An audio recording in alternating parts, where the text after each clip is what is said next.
السلام عليكم ورحمة الله وبركاته. وعنا ونكسنا بام الداوديال كسو دواده برنامج كيني سدحليد السوبنها صلى الله عليه وسلم. برنامج كسدحليد السوبنه هو كل ما كوبنا إنه قادم دون نقار كميدا أحاديث سدحليد هي كسوق النبي محمد نصيحة نحريسته يددالك وحشيقيسا كلka laga yimaado hiba gaar ah ayaa Rabbi u siiyay Nabi Maxamed sheegista ereyo kooban oo macnayaal aad u ballaaran leh sidoo kale waxa uu Nabigu sallallahu alayhi wasallam xirfad heer sareysa u lahaa kala hormaynta iyo kala habeynta ereyada uu ummadiisa gaarsiinayo kani waa mid kamid ah badda aan xeeliga lahayn ee axaadiistiisa oo ereyo ku astaysan tirada 3 fariinta uu barnaamijkani sidaana waa inaad daawada dhugato oo dheehato ereyada suubanaha sallallahu alayhi wasallam kadibna aad adigu kala baxdo fariinta ay sidaan hadii ay tahay waajib uu ku farayo xumaan uu ku diidayo ama waana kaaga timi nabigaaga aad jeceshahay xadiiskeena maanta waxa warinaya saxaabiga la yiraahdo Abu Hurayra oo magaciisa la oran jiray Abdurrahman ibn Sakhar kana mid ahaa saxaabadii nabiga kuwoodii ugu axaadiis warinta badnayd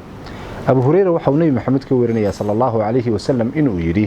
qofka munaafiqa ah waxa lagu gartaa oo calaamad u ah 3 arrimood وحاول النبي يقول صلى الله عليه وسلم إذا حدث كذب هدي قفك منافقة هي هدلو أما أوشيكيو بين بوشيغا وإذا وعد أخلف هدي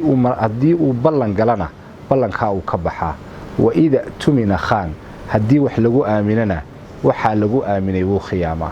حديث كان وحصو صاري إمام البخاري إمام مسلم وأنا حديث أي سكوا فقين حديث كان أبو هريرة ورنيا وحاول النبي صلى الله عليه وسلم إنو شيغيا qofka munaafiqa ahi waa qofka ereygiisa ama waxa uu carabka ka leeyahay waxa qalbigiisa ku jira aan iswaafaqsanayn waa qof dusha sare muslim ka sheeganaya hoostana ku qarsanaya xumaan fisqi iyo gaalnimo qofkaasi waxa calaamad u abuuri nabigu sallallahu alayhi wasallam oo lagu garan karaa 3 arrimood arrinka koobaad waxa weeyaan qof marka uu sheekaynayo ama hadlayo been buu ku sheekeeyaa laba haddii uu ballan galana ballanka uu ka baxaa buu nabigu sallallahu alayhi wasallam waa sifo labaad oo uu leeyahay qofka munaafiqa ah ta saddexaadna waxa weeye haddii la aamino khiyaama ayuu sameeyaa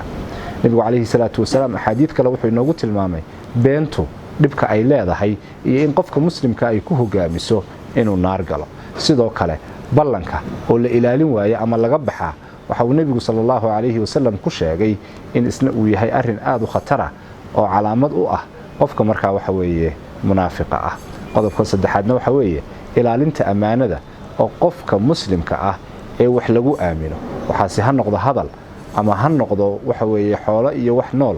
haddii qofka wax lagu aamino inuu amaanadii ilaaliyo ayaa markaa uu nabigu ina faray sida ogeed waxa calaamadaha munaafiqa kamid ah in aanu amaanada ilaalin ilaahay subhanahu wa ta'ala hadalka nabiga hayna fahamsiyo xaqana haynagu sugo inta aynu kulankan mid lamada ku kulmi doono waxaan idinkaga tagayaa sidaas iyo nabadgelyo